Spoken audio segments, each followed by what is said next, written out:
જો મિત્રો સાયમન કમિશનનો જે અધૂરો પ્રશ્ન છે તે હવે આપણે આગળ જોઈએ કે બ્રિટિશ સરકારે આ આંદોલનને કચડી નાખવા લોકો પર ભારે દમન ગુજાર્યું એટલે કે લોકો પર અત્યાચારો કરવામાં આવ્યા, જોર કરવામાં આવ્યા.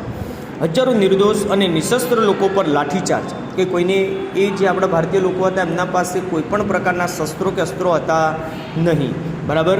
અને એ નિશસ્ત્ર લોકો પર અંગ્રેજો દ્વારા લાઠીચાર્જ, ટીયર ગેસ અને ગોળીબાર કરવામાં આવ્યો.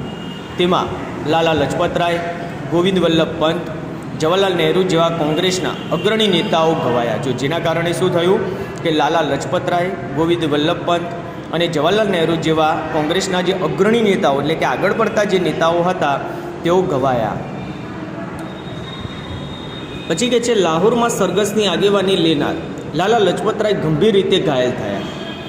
થોડા સમય પછી તેમનું અવસાન થયું. જો લાહોરની અંદર કહેવાય છે કે સરઘસની આગેવાની કોણે લીધી હતી તો લાલા લજપતરાય, બરાબર. તો એ લાલા લજપતરાય ગંભીર રીતે ઘાયલ થયા અને થોડા સમય પછી તેમનું અવસાન થયું. ગોવિંદ વલ્લભ પંત જીવન પર્યંત વિકલાંગ બની ગયા. કે જે ગોવિંદ વલ્લભ પંત હતા એ જીવનભર કેવા બન્યા? વિકલાંગ બન્યા લાઠીચાર્જના ભાગરૂપે. લાલાજીના મૃત્યુના સમાચારથી ભગતસિંહ, સુખદેવ, રાજગુરુ વગેરે ક્રાંતિકારીઓ ખૂબ ગુસ્સે થયા, બરાબર. અને લાઠીચાર્જનો આદેશ આપનાર અંગ્રેજ પોલીસ અધિકારી જ્હોન સાન્ડર્સની હત્યા કરવામાં આવી. કે જે અંગ્રેજ અધિકારી કહેવાય છે કે લાઠીચાર્જનો આદેશ આપ્યો હતો એ અંગ્રેજ અધિકારી જ્હોન સાન્ડર્સની હત્યા કરવામાં આવી હતી. એના પછીનો આપણો પ્રશ્ન આવે છે દાંડી કૂચ. સવિનય કાનૂન ભંગની ચળવળના ભાગરૂપે ગાંધીજીએ દાંડી ગામના દરિયા કિનારે જઈ મીઠાના કાયદાનો ભંગ કરવાનું નક્કી કર્યું. મિત્રો આ ખાસ ધ્યાનમાં રાખજો કે સવિનય કાનૂન ભંગની ચળવળના ભાગરૂપે ગાંધીજીએ નક્કી કર્યું કે દાંડી ગામના દરિયા કિનારે જઈ મીઠાના કાયદાનો ભંગ કરવાનો.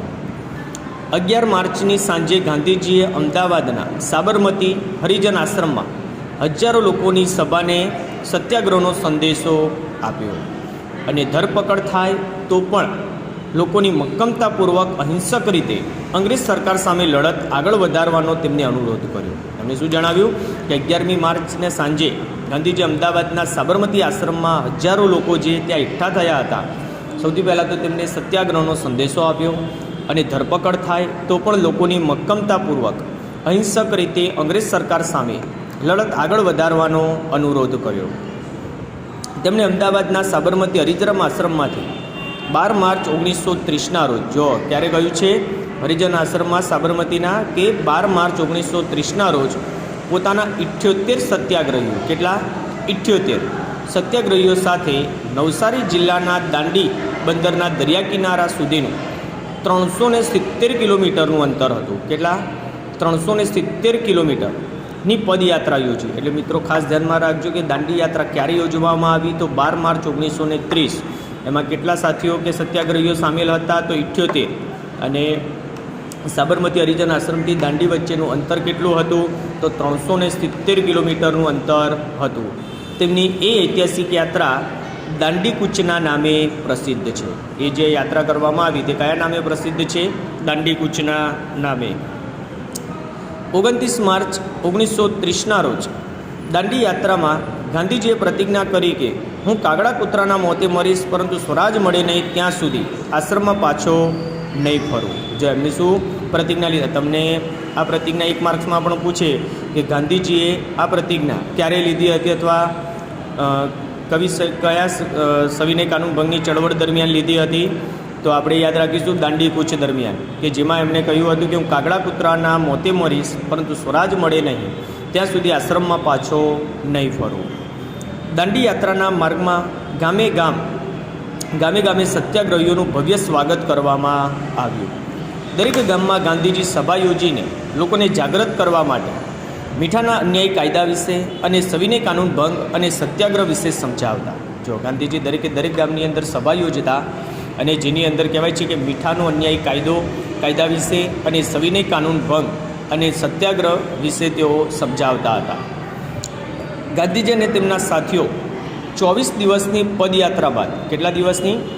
ગાંધીજી અને તેમના જે સાથીઓ હતા તે 24 દિવસની પદયાત્રા બાદ 5 એપ્રિલ 1930ના દિવસે દાંડી પહોંચ્યા, જેમાં 6 એપ્રિલ 1930ના રોજ સૂર્યોદય સમય, એટલે કે જ્યારે સૂર્ય મીન્સ કે ઉગે છે કે સૂર્યોદય થાય છે ત્યારે ગાંધીજીએ દાંડીના દરિયા કિનારે અગરમાંથી મુઠ્ઠી મીઠું લઈ મીઠાના કાયદાનો ભંગ કર્યો અને ધરપકડ વહોરી લીધી. જો એ 24 દિવસ પછી, કેટલા ગાંધીજી કહેવાય છે કે 24 દિવસ પછી તે ક્યાં પહોંચ્યા હતા? અમદાવાદથી દાંડી ગામ પહોંચ્યા હતા અને 5 એપ્રિલ 1930ના દિવસે ત્યાં પહોંચ્યા હતા. ખાસ ધ્યાનમાં રાખજો કે ગાંધીજીની દાંડી યાત્રા ક્યારે પૂર્ણ થઈ? તો 5 એપ્રિલ 1930ના દિવસે, અને 6 એપ્રિલે સવારે કહેવાય છે કે 6 એપ્રિલ 1930ના રોજ સૂર્યોદય સમયે ગાંધીજીએ દાંડીના દરિયા કિનારે અગરમાંથી, એટલે કે થોડો જે દરિયા કિનારે વિખરાયેલું જે મીઠું હોય ત્યાંથી મુઠ્ઠી મીઠું લઈ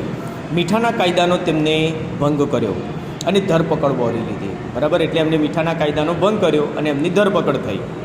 અને ગાંધીજીએ ગગનભેદી અવાજે જણાવ્યું, મેને નમક કા કાનૂન તોડ દિયા. અને એમને ગગનભેદી અવાજે શું જણાવ્યું? કે મેને નમક કા કાનૂન તોડ દિયા. તેના દ્વારા અંગ્રેજોને શું કરવા માગતા હતા? સતેજ કરવા માગતા હતા કે હવે ભારતીયો કોઈ પણ સંજોગોમાં મીઠા ઉપર ટેક્સ લેવો કે એના ઉપર વેરો લેવો એ પાપ છે. કેમ? કારણ કે મીઠું એ દરેકે દરેક આપણે કોઈ પણ વસ્તુ બનાવવામાં આવે, કોઈ પણ XYZ, એ અનેક અભિન્ન ભાગ છે અને એના ઉપર ટેક્સ લેવો એ પાપ છે, એવું એમને સમજાવ્યું હતું.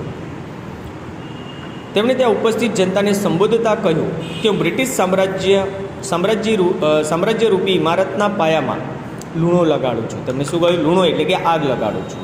અને આ પરિસ્થિતિ સામે લડ્યા કે તેમણે એ સમયે ઉપસ્થિત હતી જે જનતા, તેમને સંબોધતા કહ્યું કે હું બ્રિટિશ સામ્રાજ્યરૂપી ઇમારતના પાયામાં લૂણો લગાડું છું.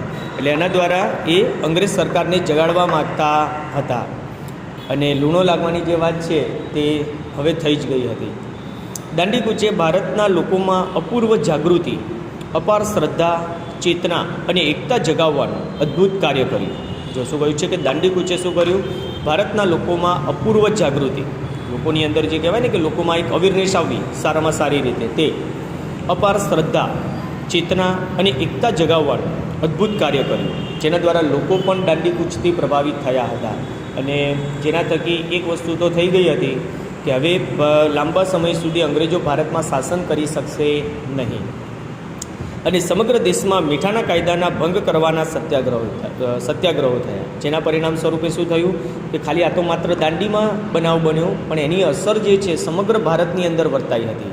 કે સમગ્ર ભારતના લોકોએ બરાબર એકઠા થઈ મીઠાના કાયદાનો ભંગ કરવાનો સત્યાગ્રહ ચાલુ કર્યો, મીન્સ કે કર્યો હતો.